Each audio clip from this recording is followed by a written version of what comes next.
Welcome to the Thin Blue Line Outdoors Podcast. This pig came bottling. Just ended up puking last night. It sucked. Whoa! Ah!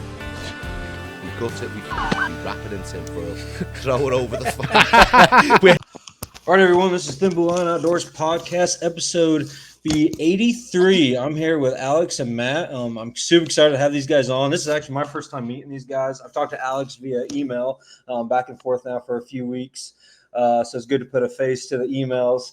Again, super excited to have them on. We are now partnering up with REK Broadheads. We are super privileged to be invited to be connecting with these guys. Super excited to start sending some of their arrows and their broadheads, downrange. I know I'm going to plan on testing them out on some bear hunts coming up. So again, super excited. Alex or Matt, I don't care who wants to start out first. If you guys could just introduce yourself, and then we'll deep dive down this podcast. Go ahead, Matt. Yeah, so I'm Matt Taggett. I'm one of the founders of REK Broadheads. I live up here in Michigan. My dad and I actually own REK.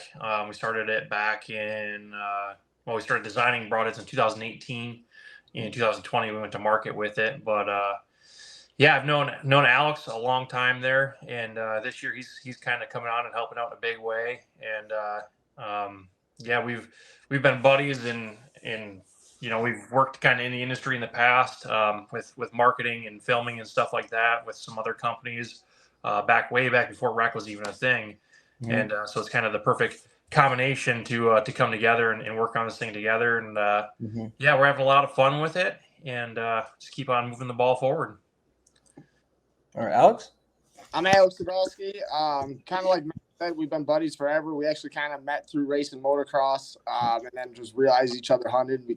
We've been hunting together for, probably over 10 years now. Mm-hmm. I've been a bow hunter my whole life. I've been hunting since in Michigan. You could start hunting at 12 years old, so that's when I started bow hunting. And through, I'm just a bow hunter. I really don't use a gun. Every once in a while for a turkey, but other than that, it's just bow hunting. But yeah, Matt said I've always been trying to help out as much as I could, but this year I really jumped on, kind of taking over, running the wrecking crew. Just past experience, like Matt said, through filming and stuff like that. I kind of have an idea of what I'm doing here, so it's kind of nice having that background. I know how to edit a little bit. Run social media, so I kind of know what each team is doing. So I think that definitely helps out a ton. Dude, running social media, editing, all that, it's, as I discovered, because I'm the one who does it all on our end. It's a monster in itself. So props to you on that. Matt, I guess my number one question when it comes to broadheads, because I know it's stiff competition out there. Like, what got you in the broadhead game? Yeah, it's definitely stiff competition, man. Mm-hmm. There's a lot of broadheads out there, and there's a lot of good broadheads out there. There's a lot of bad broadheads too, but I would agree with that. We wanted to develop something that was of the highest quality. We wanted to make it right here in the U.S. And my dad, he kind of is the brains behind a lot of it. Alex and I can come up with the craziest ideas, but once Big Steve actually puts it to paper and sees if it's possible, that's kind of when it comes to fruition or not. But he's worked in manufacturing. He did for over 40 years. He's retired from what he was doing there now and full time with REK. But he's kind of the engineering mind behind everything. And like I mentioned, having experience with the marketing side of things, we just thought it'd be a really great combination to come together and start a company like this. We had some other ideas through the years, but really what it comes down to is we live to bow hunt. We love bow hunting. That's what we do. We travel the country every fall, hunting whitetails, and we just can't get enough of it. And throughout the years, we've shot a lot of different broadheads. I mean, we've shot almost all of them, you name them. And like I said, we've shot a lot of good ones, and we shot a lot that weren't so good. And we're like, what? With the experience we have here and the skills we have, I think we can create something a little better than what's on the market. And first and foremost, develop something we're confident in, and then bring it to market. And so we kind of started the process back in 2018, and it's grown a lot since then. Did I hear right? You launched in 2020. Yep. It was January or February of 2020. Yep. Right in the middle of the COVID pandemic. That's why I wanted to talk. So we launched our brand March of 2020, right at the heart of it. So yeah, I know that had its own challenges. Do you think that hurt you or help you? Because because the hunting actually got a big boom during that. So everybody went out to the woods. Do you think that hurt you more or helped you more with the COVID? I guess it had pros and cons. It was definitely a bit of a shock because when we first launched, we booked a trade show kind of local here down in Lansing, Michigan. Went down there. I got the whole booth all set up and everything, and we weren't set up for an hour. The show wasn't even open yet, and they come in and said, "All right, guys, everybody tear down. The state of Michigan's shutting down. We can't hold any events or anything because of the pandemic. Or the governor shut the state down." So, like, oh man, that's a real kick in the ass there.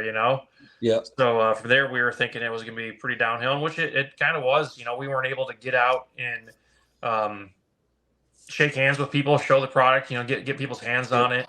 We couldn't do any trade shows for nearly 2 years. But we relied very heavily on social media and stuff like that. But I guess also, going through that, we kind of grew very small, and just small strides here and there, and it allowed us to really perfect the product and make some small changes here and there. To get it exactly where we wanted it before we started approaching dealers and getting these things out in mass quantities. So in that aspect, I think it kind of helped. It was like a test medium, I guess, just to get feedback from the consumers and say, hey, I really like this or I don't like this. And so when the first heads we launched in 2020, if you look at them today in 2024, there are some changes to them that have made life a little easier and things that we just never really realized. And by doing that small initially, it kind of helped us in that aspect. So back in 2020, what, I guess, based on the models you have now, did you have an expandable and a fixed blade head at the time, or what were the heads you launched at the beginning? We did. We had the XP expandable, and then we had the FXD, which that works on a modular platform there. Those blades are interchangeable. So those were the two models we launched. And then in 2022, we come out with the FX4. And then in 2024 here, we are launching the HXP in the next 4 to 6 weeks or so. Okay. So now I can just, talking to Alex through email and then checking. Of course, I did my research into your guys' brand and stuff, even before all the podcast and stuff. I could make an argument for you, but I want to hear what you guys say. Why should we shoot your broadhead? Other than obviously American made, that automatically gets a point in my point, especially in the Midwest. I know you guys are in Michigan, I'm in Illinois, but obviously those are 2 points right then and there. But why your guys' broadheads compared to others? I'm not saying you got to badmouth anybody else, but why your broadheads? Well, Alex has got a few points there. I know he's killed quite a bit of stuff with them as well. I see the back wall. So. Honestly, I say durability would be number one, but I've never been a fixed blade guy, and that FX4 has completely changed me. I've killed at least one deer a year for the past 2 years with it, and that thing is just a straight shooter. And that one, I'd say just pure accuracy. That thing's unreal. I think so. I'm actually just getting into traditional hunting a little bit. Killed a hog back in February. And on my bear hunt, as of right now, I think I'm going to take the recurve bow, and I think cool. I think the FX4 is what I'm going to shoot out of it. I am excited. I'm bringing my compound too, because I would say I feel comfortable like 15 and in with the recurve, which so far my 3 bears have been 13 yards, 15 yards, and 9 yards. So it's right in the wheelhouse to the recurve. So. I should be okay, but yeah, I'm super excited to try out the FX4. So I've actually done a little bit of my broadhead journey. Back in the day, I don't even know what year my dad started having me shoot bow when I was real young. I shot thunderheads. That was just what he used to shoot. Handed me those. Eventually, I got after thunderheads. I shot, you name it, I probably shot it when it comes to expandables. All the name brands, didn't like all of them. Had some issues with a few. And then actually went to the real heavy arrows. I followed the dragon, followed the, all the trends, went real heavy with my arrows. Did that for a year or two. And then finally I'm like, okay, we went too crazy with it. Let's back it down some and kind of started shooting expandables. This year I shot one of the big name brands. I killed the deer. It was a little iffy. I didn't like how it went down. So it's kind of fun. Shortly, somewhere in that time, I started following you guys on Instagram. That's how I got to know you guys. Which the number one that stuck out to me was American made. I know I wasn't getting any Chinese made crap, so that was a point right there. So I was super excited when I saw the Wrecking Crew application. I'm like, ooh, we got to apply there. So whose idea was that? And Alex, I know you might not want to give away too much yet, but what's the plan for the Wrecking Crew? Honestly, I drew an Iowa tag last year, so Matt and I went, I think, 3 or 4 times together, and just many hours in the truck, many just days in the tree stand. We just kind of just talked about it and just kind of came up with a big idea together. The idea truly is to blow it out of the water. I want to make this thing huge. Right now, it's a little bit smaller. It's right around 100 guys. Okay. But yeah, really, the point of this is just getting the name out there, helping everyone else get their names out there. A big thing for me was when I was doing the filming thing with Matt, working with different partners, I always just kind of felt like a number. I really want to try to be involved with as many people as possible. I want to know what's going on with your hunts, like your bear hunts. Like, I can't wait for you to go on that. Like, I'm watching Instagram like crazy to see what's going on. That's the biggest thing is I just want this to make just like one huge team that everyone actually feels like a team, and it's just not, oh, here's your discount code and send me once in a while. Like, I just want this thing to be awesome. I want everyone to kind of interact with each other and kind of cross promote each other as well. Yeah, I think that's the big thing is, there's so many companies that have pro staff out there, and they send out a discount code and maybe some stickers or something, and you don't hear from them, ever again, essentially. Here we're trying to build a community. We want to have where we can build relationships and friendships, and everybody can talk about their hunts, and just really grow this into more than a broadhead. We want to have a community here. REK to be a brand that people are proud to be a part of, and their voices are heard. We want feedback. If there's an idea you guys have, like, hey, why don't you design this broadhead? Maybe it's we put it at the table, and not to mention we can also put it out as a test medium. We can get in touch with you guys before we take something to market and say, all right, look, we've got 100 prototypes. Let's send them out. Let's test them and see. Let's get some feedback on them before we actually open it up to the public. We really just want to do it a little different than other companies. We want to be really involved. We want to know everybody by a first name basis, and it's hard going up against the big companies that their advertising budgets are insane. So I think us being a small company, something we can really do better is building those relationships and being more one-on-one with people. And I think doing that with the Wrecking Crew, and then using the Wrecking Crew to hopefully help us build relationships outside of that as well. Yep. Well, I can say at least when it comes to social media, I think you guys are doing on point. Like I find everything entertaining. It was actually before you guys jumped on, I was going through your guys' YouTube channel a little bit, which brings me up. Which, how did you guys get connected with Greg with HuntWorks? That was it would have been a little over 2 years ago now. He just made an Instagram post. He was looking for a new broadhead. He was in the process of getting the whole television show going and stuff. So he was looking for a broadhead. He was testing a bunch of them. I shot him an Instagram message, said, hey, we own a broadhead company. I'd really like you to shoot some of our heads and see what you think of them. And I said, well, I'm not going to take them for free. He said, I'm going to get on your site. I'm going to buy them. So I don't want to, have any obligation on if I don't like them. So he jumped online that night. He bought some. He called me back a few days later. And he said, hey, I'm blown away with these heads. He said, these are the best heads I've ever shot. And he shot both the expandable and the FX4. He said, that's the most accurate fixed head I've ever shot. And he said, I want to be a part of this. What can we do to make this happen?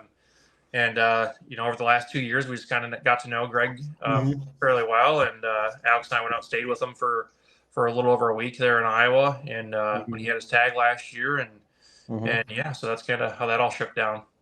Yeah, I thought that was pretty cool. When I was looking more into you guys and I saw Greg was shooting them, I'm like, well, he knows his stuff. So I've never met Greg personally, but I've been a fan of him for a while now. I know, again, he knows his stuff. So Alex said he shoots the FX4. Matt, if you had to pick your favorite, what were we shooting last year?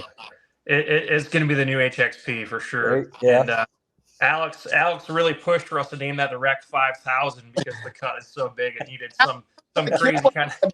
Once I should be able to name it. yeah, exactly. But yeah, no, I'm gonna be running. Normally I carry last year I carried the XP and the FX4 in my quiver. A lot of it's just because I like take pictures of different heads. That way I can whatever I'm doing, I can get some pictures and content and stuff. But the HXP is gonna be on my rest every day of the year because it's that thing is it's nasty. I was looking at some of the pictures you guys have. I'm excited for it. A lot of my guys have went ahead and bought some of your broadheads, but a lot of guys on my team, they're already waiting. They're kind of waiting because they're like, we want that HXP. They're super excited for it. So it's the real deal. It's definitely the real. I shot 2 with it last year, and neither one went Matt, over 40 yards. He was in the tree for both. Well, we killed 8 or 9 deer with that head last year, and only one of them went over 40 yards. We figure. And of course, that was my deer. He went 550 yards, but that's besides the point. It was a bad shot, but yeah, it's it's built on the same platform as the XP, the same ferrule, the same tip. What we did was just made a bigger blade on it, and a lot of people. So the XP is 1.850", right around 1.7" cut on that. But people really like the design, but they wanted something bigger, something to compete with, I guess, like the Rage and some of the large expandables. And like, okay, so we went to the drawing board on that and come up with a blade that it gives you that cut, but it doesn't sacrifice a ton of penetration because if you look at it, it has 2 different angles. You get about 2/3 of the way down the blade and it angles back a little more relief. So I noticed that. I was going to ask you. That was one of my questions. Yep. And yeah, it's in being a rear deploy, you do get like a slap cut on impact too. So the resting cut on that is 2 1/4 inches. But on impact, there's a lot of times we're seeing entrance wounds near 3 inches on that because when that retention lock breaks free and it cuts a little bit more sideways, and so it's 2 3/4 to 3 inches, and then it falls into that 2 1/4 inch resting diameter. But it's it's a pretty mean head. Yeah. Have you? Not that we ever aim for it, but have any of you guys center punched a shoulder blade at all with one? See how that reaction went? That guy right there. Yeah. Both of mine last year, I square shot them both in the shoulder, and dude, the doe, it blew all the way through. Arrow was laying on the ground. The buck, it blew through to the fletchings. They just broke it off when he took off. But yeah, it just crushed the shoulders. I am excited to hear that. So when I made the expandable to fixed blade, is because I had a bad year. I kept shoulder blading deer, and I was shooting Rages at that time. And I know I found one of my arrows and it had just like mushroomed against that shoulder blade. So that's why I went there for a while. I went to fixed blade. And then, like they said, last year I started going back to expandables a little bit. So I'm excited to hear that. That's one of my ever since the Rages did that to him, I've always been a little nervous. I think for a while there, people kind of lost faith in expandable broadheads, and people have said, expandable broadheads don't hold up to bone, hard impacts and stuff. And that was kind of our goal with designing the expandable broadheads. We wanted to beef this thing up a little bit. We wanted it to actually hold up to bone and shoulders and get through that and into the vitals. So you'll notice that big beefy 416 hardened stainless steel tip on that. It's a chisel tip that's designed to punch through bone. There's really not another expandable on the market that has a tip that nasty. And our blades are thicker than just about any expandable out also. They're 39,000 thick, 40,000 thick. So they hold up well to bone. And, obviously it's very setup dependent on if you're going to punch through the shoulder with your bow and arrow and an expandable head. But I would say, we get a lot of pictures of people pushing our expandables through the shoulders. And it's, I don't know if there's any way to actually test or keep track of our head versus other heads, stuff like that. But I would say the probability of our head going through a shoulder versus others is quite a bit higher. Gotcha. Okay. Well, I've heard you and Alex talk about you guys both got bucks last year, it sounds like. Yep. I love a good hunting story. So whoever wants to go first, I would love to hear how you got, especially if did you get one in Iowa? Yeah. Oh, I'd love to hear it. Oh, man, I don't know where to begin with this story. First, it took 8 years to get a tag. My 5th year, when I would have drawn, I was getting married, so I pushed it back, and I got a house. So anyways, pushed it back 8 years. Matt and I kind of talked last February, and we're like, you know what, let's do it, let's go. Luckily enough, Matt's been out there quite a bit, so he does know some people, and he asked his buddy if he had any private ground that I could hunt, and he had a 160-acre CRP field. So early March last year, we ran out there, did some shed hunting. We checked out some public, and we went and checked out this private. A couple cell cameras up, even though it was March, just to see kind of what the deer movement was or how many deer were there. But yeah, made a few trips down, back and forth, and this farm really didn't look like much. Like I said, it was pretty much a 160-acre bedroom. And we're kind of scratching our heads of how we're going to hunt it because there's probably 7 trees on it that we could get 2 guys in a tree. Yeah. Like if one guy is doable on a lot of them, but not 2 guys. So that was a tricky part of it. But we had some really good bucks. There's one that's actually on the wall right behind me. That was our main target. We nicknamed him Vendetta. He's a big 6x6. But last year, strangely, going into end of summer, Iowa didn't get too much EHD, but going into early fall, they got absolutely slammed with EHD. So hearing that, I was starting to wig out. But yeah, got there. My first hunt was at the end of October. I ran out there Matt was actually in North Dakota killing his buck, which you'll hear shortly. Ran out there, did a quick hunt, just kind of got some tree stands hung, and actually almost killed our number 2 shooter that was probably 170-inch 10-pointer. He seriously was at 25 yards. Just the only spot I could not shoot is where he walked through, and as soon as Matt came back, he brought us on. We cut that damn branch right the hell down. But yeah, we went out there the second week in November. We were out there for 8 days. Got to stay with Greg, and the first night the first day we got in the stand, we actually jumped our big number 1 target buck. He was laying 50 yards from the stand, and he ran off, but he kind of acted a little strange. But anyways, got up in the stand, saw our number 2 shooter. We were sitting there on a cell camera on the other side of the farm. Another giant shows up, just hammering a scrape. So we're kind of sitting there going, man, this could be a quick week. We got all these bucks everywhere. And it got real long. We hunted all day, every single day for 8 days straight, 7 days straight. And it took till the last day. The weather wasn't great, but we've made a move. Matt maybe make a move like the second to last day. We got into just the very center of this property, got in there early the next morning and started seeing some good movement. Then all of a sudden we had a good 10-pointer that was cruising kind of parallel to the south line. And it was a little windy, so I had to kind of grunt him in, squeak the grunt call a little bit on the first time. It's really hard. That's not going to work. Like, hold on a second. So regrouped. We actually grunted this buck all the way in. He kept coming in, and then he'd like kind of want to leave, and then I grunted back. He'd come in. And he finally came in, and like I said, we just center punched his shoulder, and he ran off about 40 yards and died. And it was a long week. It was an awesome week. But where the story got even crazier is after we got that deer taken out of the woods, I ran back to pull one more trail camera, and I found our number 1 target buck dead. And that was kind of a big kick in the nuts there. Yeah. Yep. I called Matt. Matt and the guy we got the permission to hunt from got a hold of DNR, got a tag for it. So I am one lucky Iowa hunter that got to be a non-resident that came home with 2 bucks legally. Yeah. But yeah, that was such a fun year. I can't wait. I get to start applying tomorrow, I think. There you go. Get away.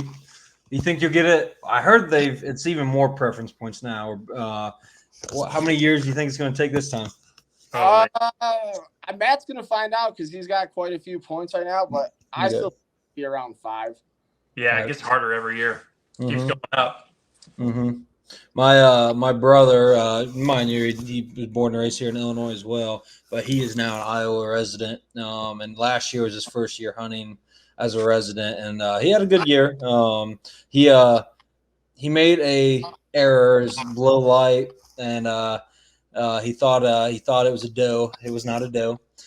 So he ate his buck tag pretty early, unfortunately for him. Yeah.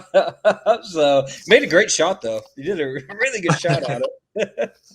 But was that the number 1? Yeah. Yes. Right. Man. This deer was only 3.5 years old too. What? Yeah, and I scored him at 189 and 1/8. Okay. I'm Okay. doing the website. Dude, you can't even imagine what he would have been Oh next man. year, year 5, year 6. Like, yeah, that deer was easily over 200 inches next year. that hurts my heart. Yeah, that's a hard one to lose there. Oh man. Well, I think there's good genetics, so hopefully have permission there again in 5 years. So we're hoping Matt actually going to have permission there even sooner. yeah, there we go. We're hoping this fall. We're hoping. Yeah. All right, Matt. What's your buck story? Yeah. So I took my girlfriend out to North Dakota back in September for opening week. We were hoping to get her first buck, and kind of had a tough week. You know, they got hit real hard the winter before. Huge winter kill. They lost like 60% of the deer they figure in this area. Ouch. Yeah. So there wasn't a lot to hunt. Like we've been going out there. This was our 8th year. Okay. And it just wasn't your standard year where there was bucks crawling all over the place. It was pretty tough hunting, but we were able to get on a real good deer. Got my girlfriend in there. The only setup we could do on this deer was on the ground. There's no trees around, so we brushed ourselves into a little brush pile. Buck come running in, and you can feed out there on private land. So we were hunting over a corn pile, and he come running in out of his bed, broad daylight. You know, it was like 4 o'clock in the afternoon. And he ended up catching the glare off my camera lens. And, she's freaking out, you know, the biggest buck she's ever seen in her life. And he comes in doing the tiptoeing thing in, you know, smelling the air, and comes up to 6 yards from us, looking over the bush at us, and snorts, turns around, runs away. Never got Matt's trail cameras and his cell camera, so I can see this buck in front. I'm in my kitchen. Why is he not having air? Yeah, watching this happen. That's funny. Yeah. So then fast forward to October, late October, I go back out with my dad. She's not able to go. My dad and I go back out there. We're running, you know, I think 8 trail cameras. We got cameras kind of all over the farm. And we picked this deer back up again, the same deer that she almost killed. And he's showing up like every other night in the middle of the night. You know, we were there for 2 straight weeks. Never saw a shooter buck. I did pass up one. He was like 120-inch, young 2-year-old with a drop tine, really good young buck. That was like one of the only bucks I saw throughout the week. And the very last night we had a blizzard hit, and it was nasty out. Just it was I don't know, it was probably 25 degrees, blowing 30-mile-an-hour winds, snow, and everything. And the last 15 minutes of the hunt, this dude comes strolling through behind me. I pulled back, got a quick shot on him, and I hit him low with the HXP, just because I kind of rushed the shot and everything. And so I gave him a little bit of time, ran off, got down, started tracking him about 80 yards. Blood trail was phenomenal. Literally the best blood trail I've ever seen in my entire life. I've never seen blood like this. It was insane. He was running through a cornfield, and I went 80 yards, and like, man, the shot was low, but I think, you know, I probably nicked hard, judging by the blood trail. I'm like, but you know, 80 yards, I'm going to back out. This just doesn't seem right. So I go out for an hour. I get my dad. We come back in, and we trail him another, I don't know, 250 yards. And I'm like, man, 250 yards, and the blood's still pouring out of him. It says like you just walking in the blood trail, I'm assuming. I think he was running still, because he was running right down the middle of the cornfield. Yeah. And what we figured out later is that it was a long distance, but the actual time of him running was very short because he was going so fast. Down in basically an open field. But yeah, just spewing blood all over the place, and just the distance was in the back of my head. Like, man, this deer should not be going this far. So we backed out again, went back to the house, which in the blizzard it took us like an hour and a half to get to the house. We're just crawling down the road because you couldn't see anything. And we had some dinner, had a beer, come back out, and started looking for him again. Just, you know, all the blood was covered up. The only way we could trail this deer was by kicking the snow with our feet, and you know, if it turned red or not, because it was snowing that bad. You post this on Instagram? Yeah, probably. Yeah, I think I've seen this. Yep, go ahead. Yep. Okay. And, that's how we trailed this deer through the cornfield. Was just literally kicking snow away, seeing if it turned red. Well, we got about 500 yards in this track job, and there was a set of coyote tracks, fresh. It was still snowing, fresh, and that coyote took us straight to the deer. Luckily, he didn't touch it, but yeah, he went 550 yards. He was a 154-inch 10-point. Solid. Real heavy deer. He had 6-inch bases, just Yeah. a stud buck. But it was a cool season. It was a deer we had watched for 3 years. He didn't have a tail. He had just a short little stubby tail, so we called him Stubby throughout the years. So to finally catch up with him was really cool. Yeah. But that was my season. Pretty good season. Can't beat that. Did you when you went with your girlfriend? Did you say were you early October or for North Dakota is that September? That was September. Yep, I think it always opens like the Friday closest to Labor Day or something like that. Okay. So it was very early, and actually that he was full velvet when he came That's in. I was going to ask you. Yep. Oh man, that's like one thing I haven't done yet is a velvet buck. That's like on the hit list. Yeah, it's pretty cool. So, well, again, I don't want to take too much more of your time. I guess I'm trying to think where I'm going to go with. Is there anything else for the 2024 season other than the HXP head? Is there anything else that you want to put out there to the world? What to expect from the wrecking crew or REK Broadheads in general coming up for this year? Well, we're always working on something here at HQ. We're always trying to think outside the box and come up with the next thing. Another new little product we come up with is our quiver insert, which is like the stupidest little thing that actually helps your hunt so much. We're getting a few complaints of people shooting foam quivers that if you jam your expandables in there, and it's any expandable, you jam them, quiver, it'll pop open because that's what they're designed to do. But we're like, what could we do to kind of fix this issue? So we came up with these little quiver inserts that just slide in there. They're glow in the dark. And it doesn't allow your expandable to go in far enough to where it wants to open. So that's a new product that we just came up with over the last month or so. We've got a lot of cool things in the works, and Alex, he's going to be helping us a lot with. We're going to be shooting some videos, some YouTube, different tests and stuff. I know today he texted me and said he got some cow shoulders, so we're going to be watching broadheads through those, and we're just going to really try to start building up our YouTube channel. And we've got we're kind of starting to plan out our hunting schedule for the year and what we're going to film and stuff like that. So it's Well, what you have coming up? What you have coming up for this fall?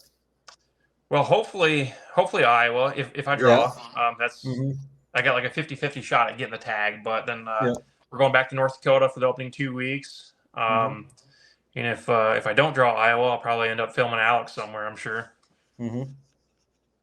Honestly, this is probably the first year I don't have a definite plan.